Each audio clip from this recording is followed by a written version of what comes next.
बरेली है, उसके बाद क्या आ जाएगा, ये ब्लैक से है आपका पीलीभीत। ये 7 जिले आपको याद हो गए, सहारनपुर, मुजफ्फरनगर, बिजनौर, मुरादाबाद, रामपुर, बरेली और पीलीभीत। तो 3 3 6 एक साथ हो गए। अब ये पीलीभीत एक ऐसा जिला है जो इतनी सीमा इसकी उत्तराखंड को स्पर्श कर रही है और इतनी सीमा इसको किसकी स्पर्श कर रही है, नेपाल की।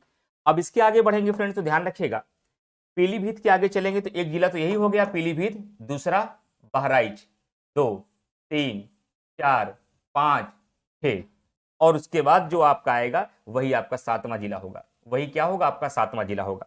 कौन कौन जिले हैं इनका नाम याद रखना है, नेपाल वाला बार बार आपसे पूछा जाता है। तो सबसे पहले पीलीभीत है, और पीलीभीत के बाद क्या आएगा, लखीमपुर खीरी, फिर क्या आएगा, बहराइच, फिर क्या आएगा, श्रावस्ती, फिर क्या आएगा, बलरामपुर, फिर क्या आएगा, सिद्धार्थनगर, और सबसे कोने में क्या है, यम महाराजगंज। अब जैसे संक्रमण एक यहां सहारनपुर हुआ, एक यहां पर पीलीभीत हुआ और एक यहां पर महाराजगंज हुआ, 3 क्वेश्चन यहां से बनेंगे।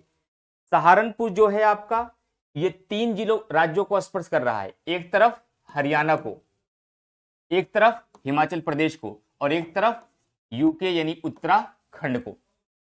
और वही पीलीभीत एक तरफ उत्तराखंड को और एक तरफ नेपाल को। वही तीसरी ओर आपका महाराजगंज एक तरफ नेपाल को और एक तरफ बिहार को स्पर्श कर रहा है। और बिहार कितने जिलों को स्पर्श करता है, 7 जिलों को। अब इसको भी देख लीजिए 7 जिले कौन कौन से हैं, 7 जिले कौन कौन से, एक तो महाराजगंज हो गया, 2 3, इसको ढक्कन बंद कर दीजिए, 4 5 6, और स्वयं सोनभद्र 7 हो जाएगा। नाम क्या है, नाम ध्यान से सुनिए इनका नाम सुनिए। अब सबसे पहले महाराजगंज, फिर के से कुशीनगर, फिर डी से देवरिया, फिर बलिया, फिर उसके बाद गाजीपुर, फिर चंदौली, और फिर उसके बाद सोनभद्र।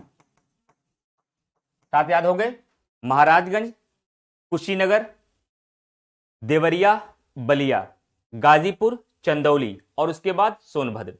अब यहां से सारे डिस्ट्रिक्ट याद करिए फिर से एक बार। 7 यहां पर थे, सहारनपुर, मुजफ्फरनगर, बिजनौर, मुरादाबाद, रामपुर, बरेली, पीलीभीत। ये 7 डिस्ट्रिक्ट किसको स्पर्श कर रहे हैं, उत्तराखंड को। उत्तराखंड वाले सवाल कम पूछे गए, नेपाल वाला सवाल आपके एग्जाम में कई बार पूछा गया है कि नेपाल उत्तर प्रदेश के कितने जिलों को स्पर्श करता है, पश्चिम से कौन कौन सा जिला स्पर्श करता है, पश्चिम से क्रम पूछ लिया गया था एक बार एग्जाम में। तो नेपाल 7 जिलों को स्पर्श करता है। सबसे पहले पीलीभीत है, फिर लखीमपुर खीरी है, फिर बहराइच है, फिर श्रावस्ती है, फिर बलरामपुर है, फिर सिद्धार्थनगर है, फिर उसके बाद महाराजगंज है। और महाराजगंज बिहार को भी स्पर्श करता है। और महाराजगंज के बाद क्या आता है, कुशीनगर, फिर देवरिया, फिर बलिया, फिर गाजीपुर, फिर चंदौली, और फिर सोनभद्र है। ये 3 स्टेट क्लियर हो गए। 3 क्या, 1 2, एक देश और एक राज्य क्लियर हो गया। चौथा देखिए, 5वां क्या है, ये है आपका झारखंड। यहां तक तो बिहार है, और ये आपका फिर क्या हो जाता है, झारखंड केवल सोनभद्र को। फिर ये क्या हो जाता है, छत्तीसगढ़ किसको, सोनभद्र को। अब क्या आएगा, एमपी। एमपी कितने जिलों को स्पर्श करेगा, 11। अब 11 को पहले डिनोट कर लीजिए, एक ये हो गया। इसके बाद आएगा आपका मिर्जापुर, प्रयागराज, चित्रकूट, बांदा, महोबा, झांसी, ललितपुर। कितने हो गए, 1 2 3 4 5 6 7 8, और उसके बाद भी जालौन आएगा। जालौन के बाद क्या आ जाएगा, आपका इटावा आएगा, और इटावा के बाद संक्रमण वाला आ जाएगा आगरा। आगरा, क्योंकि आगरा जो होगा ये यहां से राजस्थान को भी स्पर्श करेगा, राजस्थान को भी स्पर्श करेगा, और उसके बाद एक और होगा यम, इसको बोलेंगे मथुरा। ये 2 इसको स्पर्श करेंगे, और यहीं पर 2 गोले बनते हैं, एक ऊपर है गाजियाबाद, नीचे है गौतम बुद्ध नगर, और ये दोनों दिल्ली को स्पर्श करते हैं। लेकिन ध्यान रखिएगा एक बहुत बारीक बात है कि राजस्थान 2 जिलों को स्पर्श करता है, एक आगरा को स्पर्श करता है, एक मथुरा को स्पर्श करता है। बीच में 2 आ जाते हैं, एक गाजियाबाद है, एक गौतम बुद्ध नगर है, दिल्ली को स्पर्श करते हैं। लेकिन हरियाणा जो है, ध्यान रखिएगा, मथुरा को स्पर्श करता है। और यहां जो बीच में ये जगह देख रहे हैं ना, ये जगह जो देख रहे हैं, ये किसकी सीमा है, ये है आपका अलीगढ़। और कई बार बच्चों को कंफ्यूजन होता है क्या अलीगढ़ हरियाणा को स्पर्श करता है या नहीं, तो मैं जानकारी के लिए बता दूं, अलीगढ़ हरियाणा को स्पर्श करता है और हरियाणा 6 जिलों को स्पर्श करता है। एक तरफ सहारनपुर, फिर उसके बाद शामली, उसके बाद बागपत, उसके बाद बागपत, उसके बाद नीचे गौतम बुद्ध नगर को भी करता है, और उसके बाद अलीगढ़ को भी करता है और मथुरा को भी करता है। क्या करता है? अलीगढ़ को भी करता है और मथुरा को भी करता है। इन 6 राज्यों को, 6 जिलों को स्पर्श करता है कौन? हरियाणा आपका। तो शामली, सहारनपुर हो गया, शामली हो गया, और उसके बाद बागपत, 3 ऊपर 3 नीचे, और 3 नीचे कौन कौन से हैं? नीचे वाला गौतम बुद्ध नगर है, गाजियाबाद नहीं स्पर्श करता, ध्यान रखिएगा। हरियाणा को गाजियाबाद स्पर्श नहीं करता है, गौतम बुद्ध नगर स्पर्श करता है, उसके बाद अलीगढ़ करता है, उसके बाद मथुरा करता है। अब इन 11 जिलों का नाम देख लीजिए, कंप्लीट हो गया भाई आपका। सोनभद्र के बाद यम से मिर्जापुर, पी से प्रयागराज, सी से चित्रकूट, और उसके बाद फिर आपका बी से बांदा, फिर एम से महोबा, बी से बांदा, और उसके बाद बांदा के बाद क्या आ जाएगा? महोबा। महोबा के बाद ये क्या है आपका? ललितपुर, ललितपुर, और ये क्या है आपका? झांसी, ये क्या है आपका? जालौन, और ये क्या है आपका? इटावा, और उसके बाद क्या है? आगरा है। अब एक बार मैं फिर से पूरा का पूरा आपको रिवीजन करके इसको फटाफट लिखा दे रहा हूं। हिमाचल प्रदेश केवल एकमात्र ऐसे जिले को, सहारनपुर को। उत्तराखंड 7 जिले को, कौन कौन से? सहारनपुर, मुजफ्फरनगर, बिजनौर, मुरादाबाद, रामपुर, बरेली, पीलीभीत। नेपाल कितने को? 7 को, कौन कौन से? पीलीभीत, लखीमपुर खीरी, बहराइच, श्रावस्ती, बलरामपुर, सिद्धार्थनगर, महाराजगंज। बिहार कितने को? 7 को, कौन कौन से? महाराजगंज, कुशीनगर, देवरिया, बलिया, गाजीपुर, चंदौली और सोनभद्र। झारखंड कितने को? 1 को, किसको? सोनभद्र को। छत्तीसगढ़ कितने को? 1 को, किसको? सोनभद्र को। और एमपी कितने को? 11 को, कौन कौन से? सोनभद्र, उसके बाद मिर्जापुर, प्रयागराज, चित्रकूट, बांदा, महोबा, ललितपुर, झांसी, जालौन, इटावा और आगरा। राजस्थान कितने को? 2 को, किसको किसको? आगरा और मथुरा को। दिल्ली कितने को? 2 को, क्या बताया था कल? डबल जी, डबल जी बोले तो गाजियाबाद और गौतम बुद्ध नगर। और हरियाणा कितने को? 6 को, कौन कौन से? 3 ऊपर 3 नीचे। 3 ऊपर कौन कौन से हैं? सहारनपुर, शामली, बागपत। 3 नीचे कौन कौन से हैं? गौतम बुद्ध नगर, और उसके बाद अलीगढ़ और मथुरा। अब संक्रमण वाले देख लीजिए, कौन कौन से ऐसे जिले हैं जो 2 राज्यों को या 2 केंद्र शासित प्रदेश को या किसी देश को स्पर्श कर रहे हैं। तो पहला है सहारनपुर, 3 राज्यों को स्पर्श कर रहा है, हिमाचल प्रदेश, उत्तराखंड, हरियाणा। दूसरा है पीलीभीत, 2 को स्पर्श कर रहा है, उत्तराखंड को और नेपाल को। तीसरा है महाराजगंज, 2 को स्पर्श कर रहा है, किसको? नेपाल को और बिहार को। आयोग चाहे तो सवाल पूछ ले, निम्नलिखित में से कौन सा ऐसा जिला है जो एक देश और एक राज्य को स्पर्श करता है? अगर एक सवाल आ जाए कि निम्नलिखित में से, मैं 90% कर रहा हूं जो 10 साल से यूपी स्पेशल पढ़ रहे हो गलती कर बैठेंगे, क्या सवाल केवल इतना बना दे, बस एक नया सवाल मैं आपसे बोल रहा हूं, एक सवाल ये बोल रहा हूं आपसे केवल बस इतना कि निम्नलिखित में से कौन से ऐसे जिले हैं जो एक राज्य और एक देश को स्पर्श करते हैं? सवाल को ध्यान से सुनिए। निम्नलिखित में से उत्तर प्रदेश के ऐसे कौन से जिले हैं जो एक राज्य और एक देश को स्पर्श करते हैं? और 4 विकल्प आपको दे दे, ए बी सी डी, और 2-2 जोड़े बनाकर दे दे। पहला दे दे आपको रामपुर और लखीमपुर, रामपुर और लखीमपुर।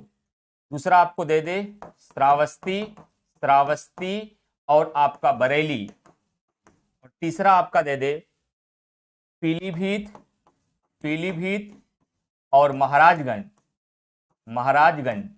और चौथा आपको दे दे सिद्धार्थनगर, सिद्धार्थनगर और आपका बहराइच। अब रट के क्या ये संभव है कि कोई बच्चा ये आंसर लगा पाता? रट के ये संभव नहीं था, लेकिन इस क्लास का बच्चा, जितने भी बच्चे क्लास में होंगे, हर बच्चा इसका आंसर दे देगा, क्योंकि आपको यहां दिख रहा है सवाल पूछा क्या रहा है कि निम्नलिखित में से उत्तर प्रदेश का ऐसा कौन से जिले हैं जो एक राज्य और एक देश को स्पर्श करते हैं। तो आप यहां क्या देख रहे हैं? ये आपका पीलीभीत है, उत्तराखंड एक राज्य है, नेपाल एक देश है। ये है आपका महाराजगंज, जो नेपाल एक देश है और बिहार एक राज्य है। तो महाराजगंज एक तरफ देश को स्पर्श करता है, एक तरफ राज्य को स्पर्श कर रहा है। पीलीभीत एक तरफ उत्तरा राज्य को स्पर्श कर रहा है और एक तरफ देश को स्पर्श कर रहा है। और इसका राइट आंसर हो जाएगा पीलीभीत और महाराजगंज। ऐसा सवाल आज तक बना नहीं है, लेकिन भविष्य में बन सकता है, और ऐसे सवालों को फिर इसी कॉन्सेप्ट के आधार पर आप लोग सही करेंगे। मैं उम्मीद करता हूं कि अब आप लोग नोट कर लेंगे। अब मुझे फिर से लिखाने की इसकी आवश्यकता नहीं होनी चाहिए। ये आपका होमवर्क होगा कि आप लोग क्या करेंगे, आप लोग इसको जा करके इसी को राज्य का नाम लिख करके सारे नामों को नोट कर देंगे। कि लिखा दूं, जैसा आप लोग बोलिए। अगर आप कहते हैं कि नहीं सर राज्य का नाम लिखकर सारे जिलों का नाम लिख दीजिए, हम लोग नोट कर लें, तो हम लिखा देते हैं। अगर आप कहते हैं नहीं सर अब हम कर लेंगे, पीडीएफ में जो नोट्स आप भेजेंगे कल उत्तर प्रदेश के सामान्य परिचय का वहां लिखा ही रहेगा, तो कोई बात नहीं, जैसा आप कहें। जल्दी से बताइए, फिर मैं आगे बढ़ूंगा।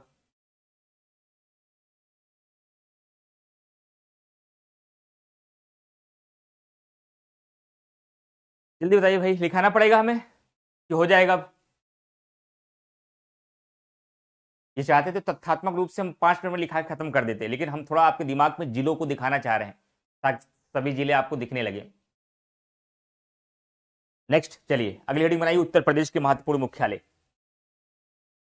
अगली हेडिंग बनाइए उत्तर प्रदेश के महत्वपूर्ण मुख्यालय। उत्तर प्रदेश के महत्वपूर्ण मुख्यालय। महत्वपूर्ण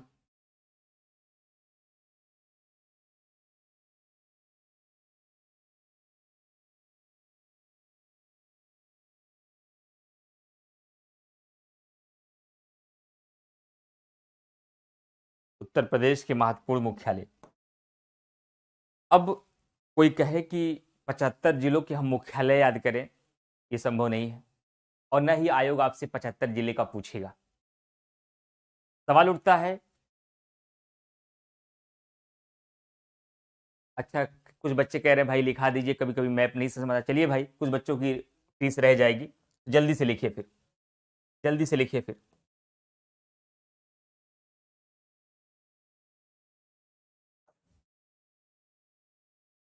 एक ऐसे फ्लो चार्ट बनाइए, लिखाई देते हैं आपको, फटाक से लिखिए।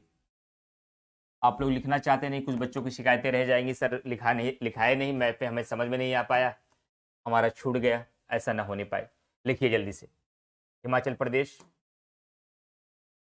हिमाचल प्रदेश, फिर लिखिए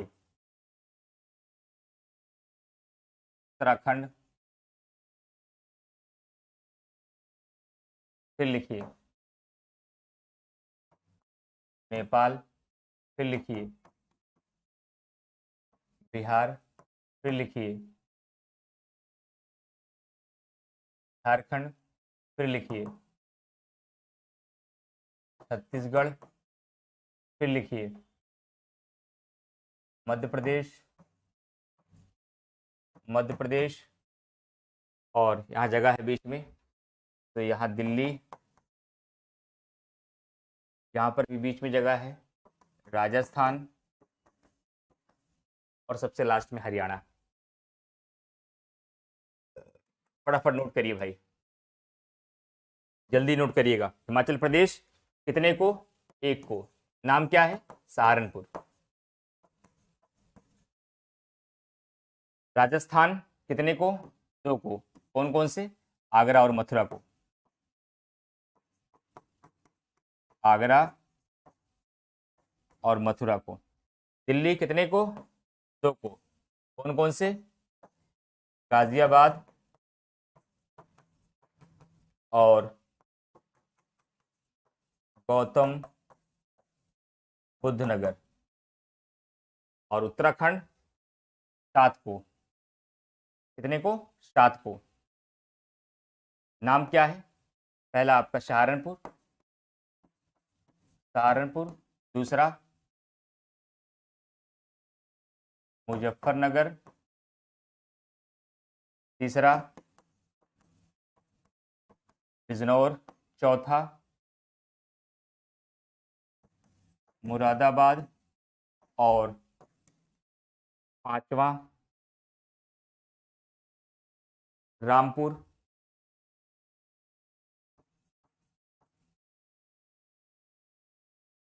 फिर बरेली, फिर पीलीभीत। पीलीभीत नेपाल 7 हैं। कौन कौन से? पीलीभीत, पीलीभीत पहला, दूसरा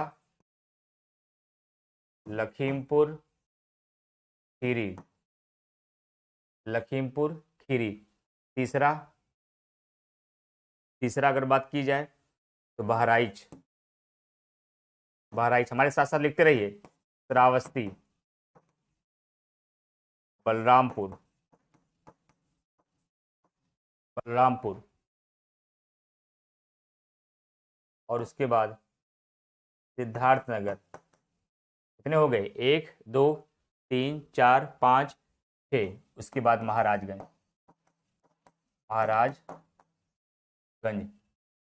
और बिहार के भी 7 हैं। कौन कौन से? इसको भी नोट करिए। बिहार के 7 हैं। नीचे जगह थोड़ा शॉर्ट पड़ रही है तो मैं ऊपर लिख दे रहा हूँ, हॉरिजेंटल में आप नीचे लिख लीजिएगा। पहला है महाराजगंज, सही लिख दे रहे हैं, महाराजगंज। उसके बाद दूसरा है कुशीनगर, तीसरा है देवरिया, चौथा है बलिया, उसके बाद है गाजीपुर, उसके बाद है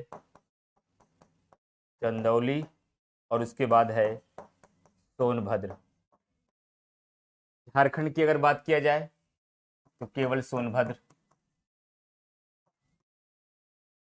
केवल सोनभद्र। छत्तीसगढ़ की बात किया जाए तो केवल सोनभद्र। और मध्य प्रदेश कितने हैं? 11 है। मध्य प्रदेश कितने हैं? 11 है। कौन कौन से 11? सबसे पहले सोनभद्र, उसके बाद मिर्ज़ापुर, उसके बाद प्रयागराज, उसके बाद चित्रकूट, उसके बाद बांदा, उसके बाद महोबा, उसके बाद ललितपुर, झांसी,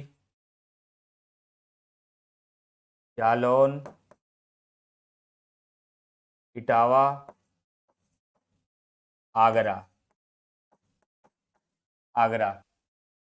और हरियाणा से मध्य प्रदेश से 11 11 हो गए। एक बार काउंट कर लीजिए, 1 2 3 4 5 6 7 8 9 10 11 हो गए। हरियाणा से कितने हैं? 6। कौन कौन से? सहारनपुर, सहारनपुर, उसके बाद शामली, उसके बाद बागपत, बागपत, और उसके बाद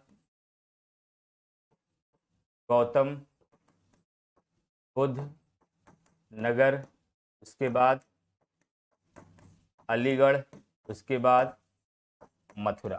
ठीक, भी क्वेश्चन कभी भी यहां से गलत नहीं होने चाहिए आप लोगों के।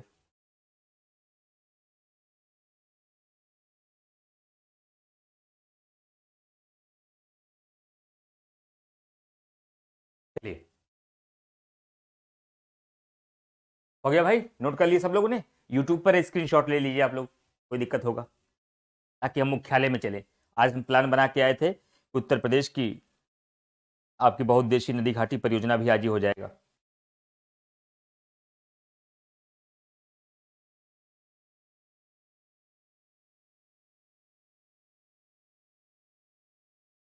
बच्चे कह दिए, इस अब सबको लेकर चलना होता है ना। कुछ बहुत बिगिनर बच्चे हैं तो हमको पता है, जो सीनियर बच्चे हैं, गंभीर बच्चे हैं, उनके लिए मैप ही काफ़ी था, लेकिन कुछ बच्चों के लिए करना पड़ता है। चलिए, हेडिंग बनाइए, उत्तर प्रदेश के महत्वपूर्ण मुख्यालय। एक मैप जल्दी से ड्रा करिए। मैंने आपसे कहा कि 75 डिस्ट्रिक्ट के मुख्यालय नहीं, ऐसे जिलों के मुख्यालय जो उसके नाम से इतर है, अलग है, उसके अलावा है मुख्यालय, वही मुख्यालय आपके एग्जामिनेशन में पूछे जाते हैं। कौन कौन से पूछे जाते हैं? मैं मैप के माध्यम से समझाता हूं आपको।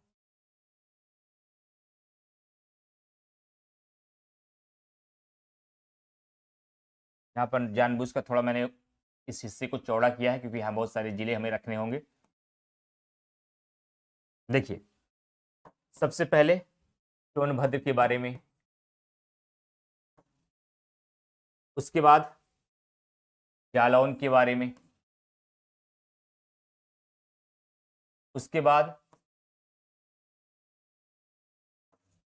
फर्रुखाबाद के बारे में, उसके बाद संभल के मुख्यालय पूछा जाता है, संभल का पूछा जाएगा, फर्रुखाबाद का पूछा जाएगा, कानपुर देहात का पूछा जाएगा,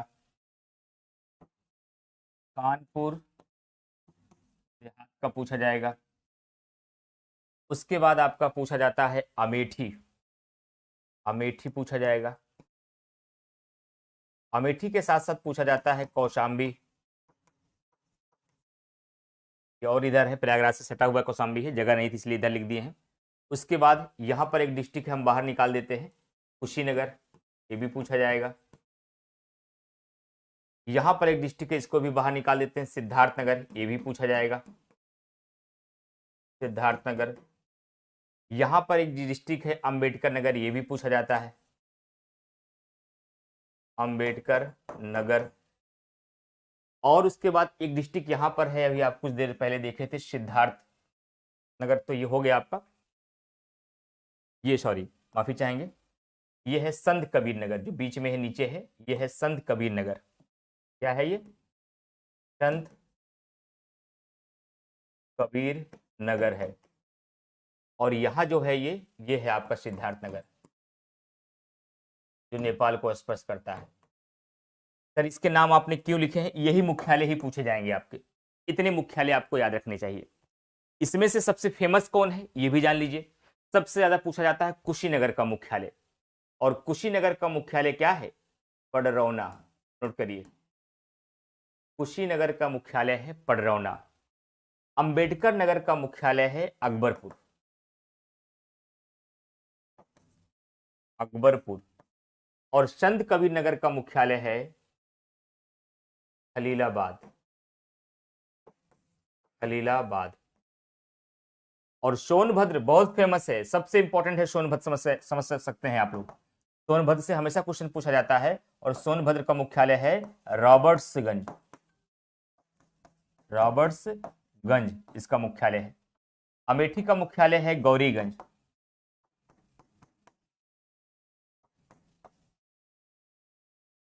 कौशाम्बी का मुख्यालय है मंझनपुर,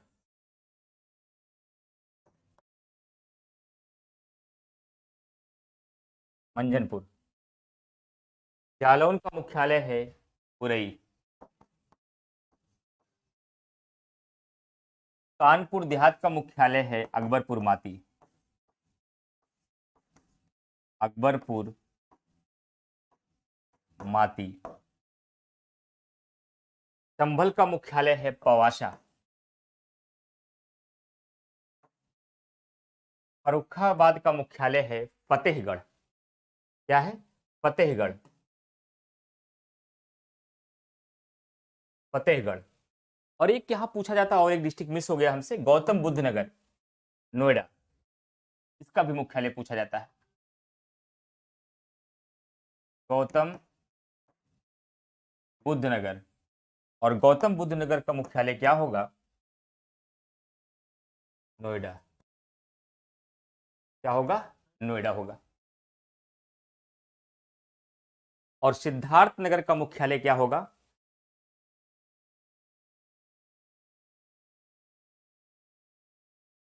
नौगढ़। इतने मुख्यालय आपको याद रहने चाहिए। ये डायरेक्ट नहीं पूछा जाएगा आपकी परीक्षा में, तो बिल्कुल भी नहीं पूछा जाएगा, डायरेक्ट आपसे पूछ ले। एक तरफ जिलों के नाम होंगे, एक तरफ मुख्यालय होगा, नीचे कूट दिया रहेगा, और एग्जाम में मिलाने के लिए आएगा, और यहां से बाहर नहीं आएगा, यहीं से आएगा। लेकिन इतने आपको याद रखना चाहिए। मैं फिर से एक बार नए बच्चों को याद करा दे रहा हूं। कुशीनगर सबसे इंपॉर्टेंट है, पडरौना है, सिद्धार्थ नगर का नौगढ़ है, संत कबीर नगर का मुख्यालय खलीलाबाद है, अंबेडकर नगर का मुख्यालय अकबरपुर है। अब इसमें डाउट आएगा, कानपुर देहात का भी मुख्यालय अकबरपुर है, और यहाँ अम्बेडकर नगर का भी अकबरपुर है। दोनों में नाम में अंतर क्या है? कानपुर देहात का मुख्यालय अकबरपुर माती है और अंबेडकर नगर का मुख्यालय केवल अकबरपुर है। तो सर एग्जाम में डाउट आएगा किसका अकबरपुर माती है, किसका अकबरपुर है।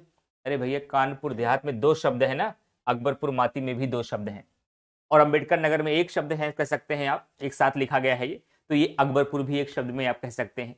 तो अंबेडकर नगर का अकबरपुर है और कानपुर देहात का अकबरपुर माती है। लेकिन ध्यान रखिएगा, अगर कभी बाय द वे एग्जाम में आ जाए कि कानपुर नगर का मुख्यालय क्या है, कानपुर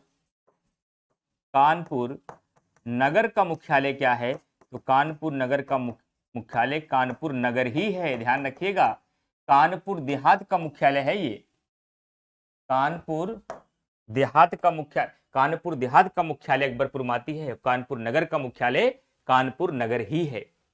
पवासा उतना इंपॉर्टेंट नहीं है, फतेहगढ़ भी इंपॉर्टेंट नहीं है, उरई भी इंपॉर्टेंट नहीं है।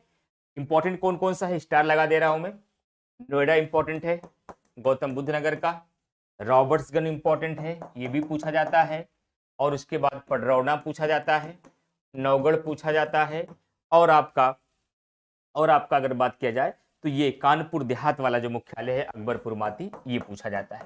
ज्यादा इंपॉर्टेंट यही है, बाकी जितने भी मुख्यालय पूछे जाने की संभावनाएं हैं वो हमने सब करा दिया।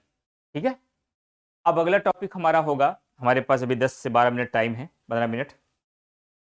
अगला एक टॉपिक हम लेंगे उत्तर प्रदेश की बहुउद्देशीय नदी घाटी परियोजना। यहां से क्वेश्चन आते हैं, आप इंडियन ज्योग्राफी में भी टीचर आपको पढ़ाते ही है, लेकिन जो उत्तर प्रदेश में महत्वपूर्ण परियोजनाएं हैं जो आपके एग्जाम में पूछा जाता है, जो कई बार मिलान करने के लिए आता है, उसको हम कराएंगे आपको। तो एक हेडिंग बनाइए, उत्तर प्रदेश की बहुउद्देशीय नदी घाटी परियोजना। आगे बढ़े कि अभी आपको टाइम दे लिखने के लिए, एक बार कमेंट करके बता दीजिए आप लोग, एक बार कमेंट करके आप लोग बता दीजिए कि कुछ टाइम चाहिए इसको नोट करने के लिए, मैं आगे बढ़ूं, बहुउद्देशीय नदी घाटी परियोजना कराऊंगा।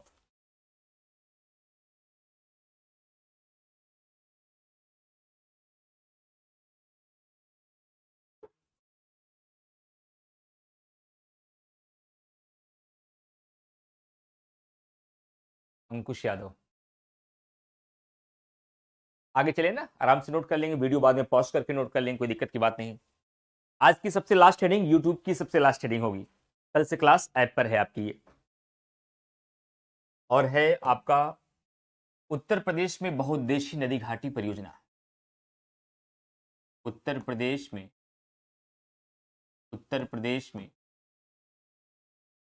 बहुउद्देशीय नदी घाटी परियोजना, नदी घाटी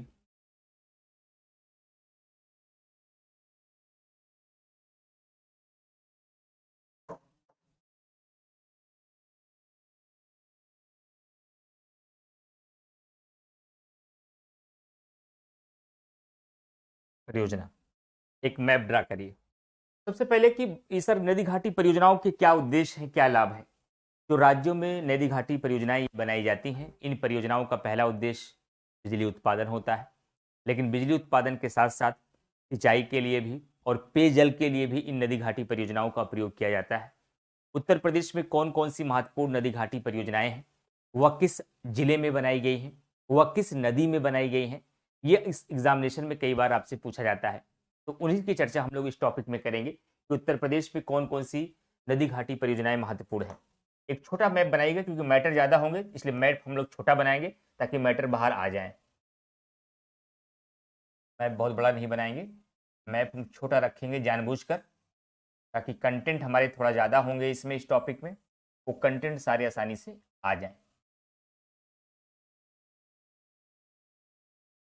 ध्यान से देखिएगा, जब बात आती है उत्तर प्रदेश में बहुउद्देशीय नदी घाटी परियोजना की, सबसे पहला नंबर आता है बिजनौर का, फिर आता है आपका लखीमपुर खीरी का, फिर नंबर आता है आपका सोनभद्र का, फिर नंबर आता है आपका ललितपुर का, फिर नंबर आता है आपका झांसी का, फिर नंबर आता है आपका मथुरा का, फिर नंबर आता है आपका महोबा का, और एक है आपका यहाँ पर और चंदौली। इतनी ही जिलों में नदी घाटी परियोजनाएं उत्तर प्रदेश की आती है। कौन कौन सी परियोजनाएं हैं उसको भी हमें देखना है। इस डिस्ट्रिक्ट का नाम है बिजनौर और इसका नाम है लखीमपुर खीरी। लखीमपुर खीरी। सवाल की प्रकृति क्या होती है? कई बार परियोजनाएं दे देगा एक तरफ से, जैसे दे देगा राम गंगा बांध, शारदा जल विद्युत परियोजना, गोविंद बल्लभ पथ सागर परियोजना, राजघाट परियोजना, माता टीला बांध, और एक तरफ जिला दे देगा, मिलान करने के लिए आ जाएगा। कई बार परियोजनाएं पूछ देगा, एक तरफ नदी दे देगा, कौन सी परियोजना किस नदी पर बनाई गई है वो नदी मिलान करने के लिए आएगा। ये तीन तरीके से सवाल पूछे जाते हैं। तो सबसे पहला परियोजना आपको पढ़ना है फ्रेंड, ध्यान रखिएगा। बिजनौर में एक परियोजना है राम गंगा परियोजना। कौन सी परियोजना है? राम गंगा परियोजना है। और ये किस नदी पर बनाई गई है? अगर नदी की बात किया जाए, नदी की बात किया जाए तो राम गंगा नदी पर ही बनाई गई है। कहां पर? राम गंगा नदी पर ही बनाई गई है। और यहीं पर एक राम गंगा काठी बांध भी है। एक राम गंगा काठी बांध भी है। और ये बांध भी किस नदी पर है? इसकी भी नदी क्या है? राम गंगा नदी ही है। राम गंगा नदी ही है। उसके बाद नंबर आता है लखीमपुर खीरी में। यहाँ की परियोजना तो बहुत फेमस है, कई बार एग्जामिनेशन में पूछा गया है, और इसका नाम क्या है? शारदा जल विद्युत परियोजना। नाम तो सुना होगा आप लोगों ने, शारदा जल विद्युत विद्युत परियोजना। ये किसी नदी पर नहीं बल्कि शारदा नहर पर बनाई गई है। क्या? ये आपकी शारदा नहर पर बनाई गई है। और आपको जानकारी के लिए बता दें, उत्तर प्रदेश की ये सबसे लंबी नहर है। शारदा नहर जो है ये उत्तर प्रदेश की क्या है? सबसे लंबी नहर भी है। इसे भी याद रखिएगा फ्रेंड्स। उसके बाद एक परियोजना कई बार एग्जामिनेशन में पूछी गई, गंडक परियोजना के नाम से। गंडक परियोजना।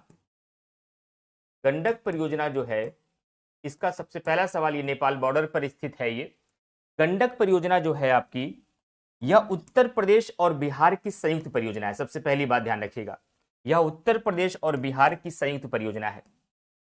उत्तर प्रदेश और बिहार की संयुक्त परियोजना है। सवाल कई बार यह पूछा गया है कि जो गंडक परियोजना है, जो नेपाल बॉर्डर पर स्थित है, जो उत्तर प्रदेश और बिहार की कौन सी परियोजना है? संयुक्त परियोजना है। संयुक्त परियोजना है। इस परियोजना से उत्तर प्रदेश के कितने जिले लाभान्वित हैं? एक जिला है आपका यहां पर महाराजगंज, एक जिला है यहां पर आपका गोरखपुर, और यहां पर है कुशीनगर। नोट कर लीजिएगा, मैं बोल रहा हूं कुशीनगर। और यहां पर है आपका देवरिया। ये चारों जिले, क्या? ये चारों जिले गंडक परियोजना से क्या होते हैं? लाभान्वित होते हैं। एग्जामिनेशन में क्वेश्चन पूछा जाता है कि निम्नलिखित में से कौन सा जिला गंडक परियोजना से लाभान्वित नहीं है। ये आप तभी बता पाएंगे जब आपको ये पता होगा कि कौन कौन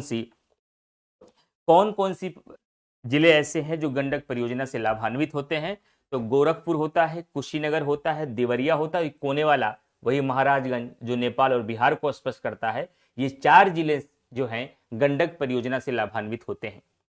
सोनभद्र से सवाल बहुत हमारे एग्जाम में आते हैं, क्योंकि यहां पर एक परियोजना है जिसे आप जानते हैं गोविंद बल्लभ पंत सागर परियोजना के नाम से। किस नाम से जानते हैं आप?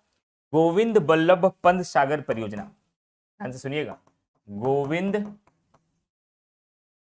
बल्लभ पंत,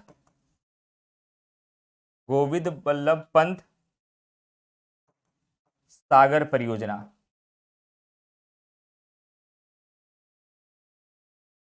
सागर परियोजना ये किस नदी पर बनाई गई है? ये रिहंद नदी पर बनाई गई है। किस नदी पर? रिहंद नदी पर बनाई गई है गोविंद बल्लभ पंत सागर परियोजना, जो कि कहां पर है? जो कि सोनभद्र में है। और यहीं पर ध्यान रखिएगा, एक और परियोजना है जिसे हम रिहंद परियोजना के नाम से जानते हैं, रिहंद परियोजना के नाम से जानते हैं। और रिहंद परियोजना भी फ्रेंड ध्यान रखिएगा, ये कहाँ बनाई गई है? रिहंद परियोजना भी आपकी रिहंद नदी पर बनाई गई है। कहाँ पर बनाई गई है?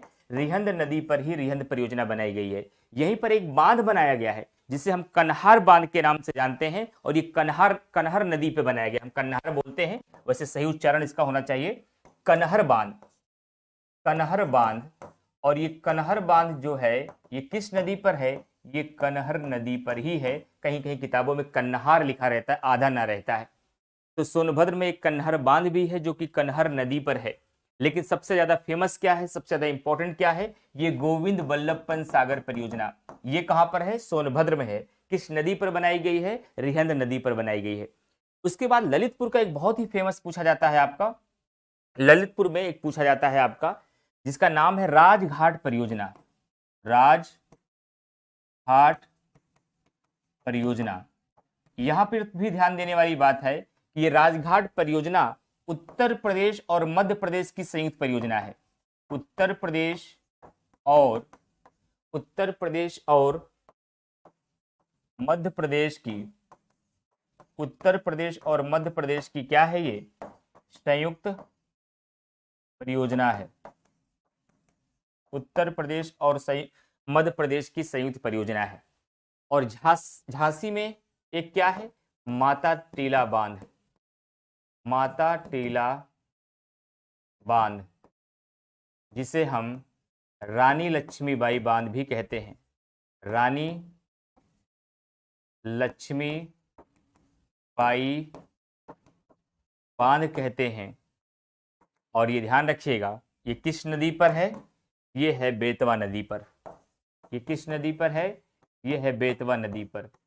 और राजघाट परियोजना भी किस नदी पर है? ये भी है बेतवा नदी पर।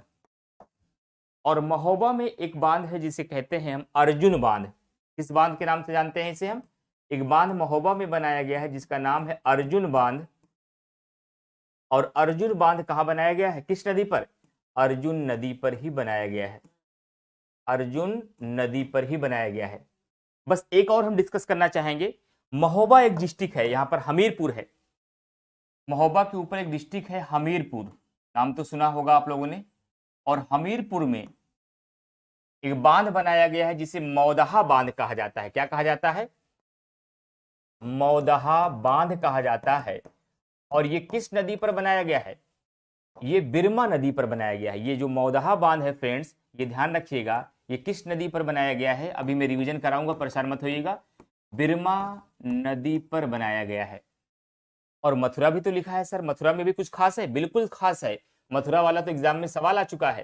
गोकुल बैराज परियोजना, गोकुल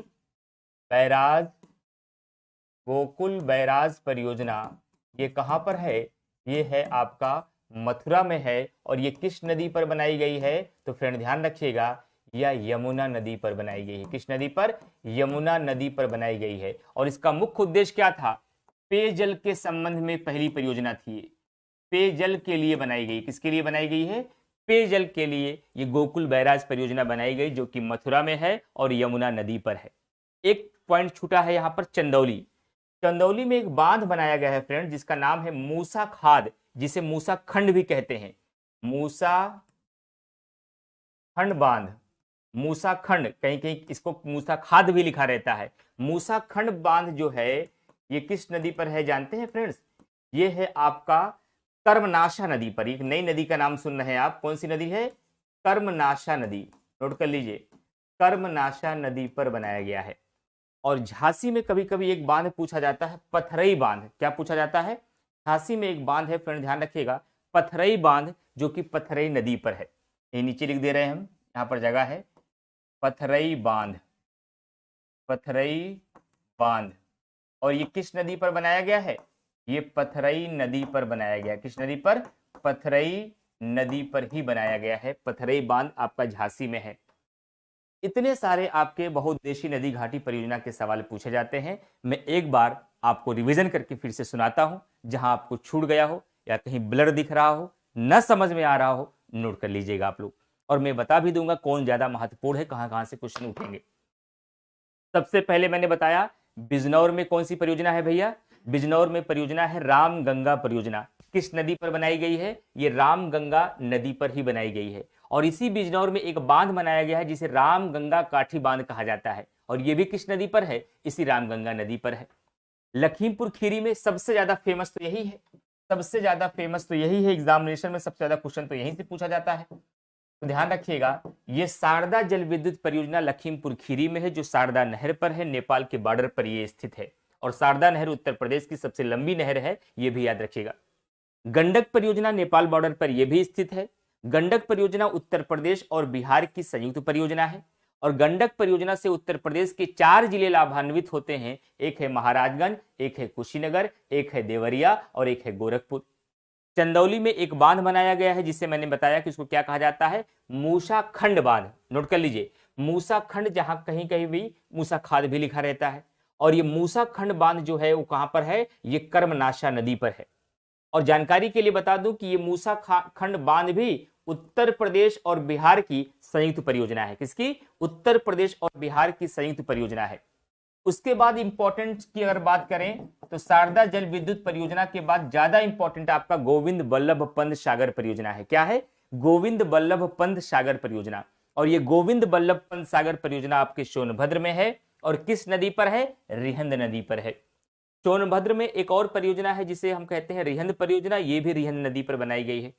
सोनभद्र में एक बांध भी बनाया गया जिसे कनहर बांध कहते हैं, और ये किस नदी पर है, ये कनहर नदी पर ही है। उसके बाद जो इंपॉर्टेंट है वो है राजघाट। राजघाट परियोजना उत्तर प्रदेश और एमपी की, यानी उत्तर प्रदेश और मध्य प्रदेश की संयुक्त परियोजना है, और ये किस नदी पर बनाया गया है, बेतवा नदी पर बनाया गया है।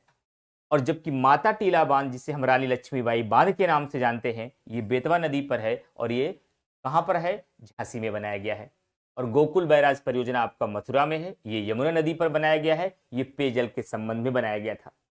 वैसे ये दोनों इंपॉर्टेंट नहीं है, मैंने जानकारी के लिए बता दिया कि कभी आ जाए तो गड़बड़ मत करिएगा। हमीरपुर में एक बांध बनाया गया जिसे मौदहा बांध कहा जाता है, और यह बिरमा नदी पर है। और महोबा में भी एक बांध है जिसका नाम है अर्जुन बांध, यह अर्जुन नदी पर बनाया गया है। 4 परियोजनाओं का अगर हम नाम ले, जो सबसे ज्यादा इंपॉर्टेंट है वह है आपका माफी चाहेंगे, गोविंद बल्लभ पंत सागर परियोजना इंपॉर्टेंट है, माता टीला बांध इंपॉर्टेंट है, राम गंगा परियोजना इंपॉर्टेंट है, शारदा जल विद्युत परियोजना इंपॉर्टेंट है। ये 4 सबसे ज्यादा इंपॉर्टेंट है। फिलहाल सवाल कहीं से भी आ सकता है, सवाल कहीं से भी आ सकता है, जितना मैंने बताया है इससे बाहर नहीं होगा। इसका एक फायदा ये भी है, कभी कभी उत्तर प्रदेश विशेष में एक सवाल पूछा जाता है, निम्नलिखित में से कौन सी नदी उत्तर प्रदेश की नदी नहीं है। हो सकता है इसके पहले आप जानते रहे हो, गंगा है, यमुना है, बेतवा है, केन है, घाघरा है, सरयू है, लेकिन शायद हो सकता है कर्मनाशा को नहीं जानते रहे हो, पिरमा को नहीं जानते रहे हो, पथरई को नहीं जानते रहे हो, कनहर को नहीं जानते रहे हो, अर्जुन को नहीं जानते रहे हो। ये भी उत्तर प्रदेश की सारी नदियां हैं, इसे भी नोट कर लीजिएगा, ठीक है। ये सारी नदियां किसकी हैं, उत्तर प्रदेश की नदियां हैं। और इस प्रकार से आज का ये उत्तर प्रदेश की बहुउद्देशीय नदी घाटी परियोजना का टॉपिक समाप्त हुआ, और अब तक हम लोगों ने 3 टॉपिक कंप्लीट कर लिया। उत्तर प्रदेश का समान परिचय, फिर उत्तर प्रदेश से लगे हुए राज्यों से लगे हुए उत्तर प्रदेश के जिले, फिर उत्तर प्रदेश का मुख्यालय, और फिर उत्तर प्रदेश में बहुउद्देशीय नदी घाटी परियोजना। और कल के क्लास में हम पढ़ाएंगे उत्तर प्रदेश में महत्वपूर्ण शोध संस्थान, उत्तर प्रदेश में वन्यजीव विहार पक्षी विहार, उत्तर प्रदेश में लोकगीत और लोक नृत्य, और टाइम रहेगा तो फिर उसके बाद अगला सेगमेंट हम उत्तर प्रदेश का स्टार्ट करेंगे, उत्तर प्रदेश के हवाई अड्डे और रेल मार्ग। ये कल का सेगमेंट होगा, कल की क्लास का। तो कल की क्लास आपकी केवल ऐप पर है, लगभग एडमिशन वाले ही बच्चे इसमें हैं जो अलग अलग बैचेस में ऑनलाइन या ऑफलाइन जीएस वर्ड के हैं, और भी जो अन्य बच्चे हैं वो पढ़ना चाहते हैं वो यूपी स्पेशल आप यहाँ पर पढ़ सकते हैं। उम्मीद करते हैं कि पूरा क्लास आप लोगों को अच्छे से समझ में आया होगा। मैंने प्रयास किया कि 1.5 घंटे में अधिक से अधिक कंटेंट मैं आपको दे पाऊँ, ज़्यादा से ज़्यादा मैं आपको समझा पाऊँ, और सरल तरीके से समझा पाऊँ, जितना समझाऊँ उतना याद भी करा पाऊँ, उतना तैयार भी करा पाऊँ। एक कॉन्सेप्ट के साथ यूपी स्पेशल आप लोग पढ़ें, और उम्मीद करते हैं वैसे ही आप लोगों ने पढ़ा होगा। इतनी गरिमापूर्ण तरीके से आप सभी लोगों ने क्लास किया, इसके लिए बहुत धन्यवाद आप सभी लोगों को। और कल सुबह फिर हम मिलते हैं 7 बजे अपने यूट्यूब पर करंट अफेयर की क्लास में, जहां हम देश दुनिया की तमाम खबरों की चर्चा करते हैं। आज 100 क्वेश्चन का टेस्ट हुआ था। इसके अलावा फ्रेंड ध्यान रखिएगा, जीएस वर्ल्ड के प्लेटफॉर्म पर कुछ बैचेस हैं, जैसे कि 11 दिसंबर से आपके यूपी पीसीएस का हाइब्रिड बैच है। उसके बाद आपका 12 दिसंबर को आईएएस और पीसीएस के लिए मुख्य परीक्षा का बैच है। उसके बाद यूपी स्पेशल के लिए आपका बैच अभी चल रहा है, जो कल से मैंने स्टार्ट किया है। इन सब के अलावा जीएस और हिंदी का प्रैक्टिस बैच आपका आरओ के लिए 11 दिसंबर को रात को 8 बजे स्टार्ट हो रहा है। यूट्यूब पर सारे लोग कमेंट करके जरूर बताइएगा, क्योंकि 1.5 घंटे की क्लास में हमारे पास इतना समय होता नहीं। आप लोग तो आपस में बातचीत यहाँ करते हैं, मैं आपसे कोई बातचीत नहीं करता हूँ। मैं कोशिश करता हूँ कि बेहतर से बेहतर आपको मैं पढ़ा के विदा करूँ। और क्लास कैसी लगी, समझ में आया, सारी चीज़ें ठीक थी या नहीं, जो भी कमियां हो, जो और बेहतर सुधार करने की आवश्यकता हो वो भी, और बेहतर है तो वो भी यूट्यूब पर कमेंट करके सारे लोग जरूर बताइएगा। पुनः मिलेंगे कल सुबह 7 बजे करंट अफेयर, और करंट अफेयर हमेशा आपको यूट्यूब पर ही मिलता है ना। ठीक, थैंक यू वेरी मच।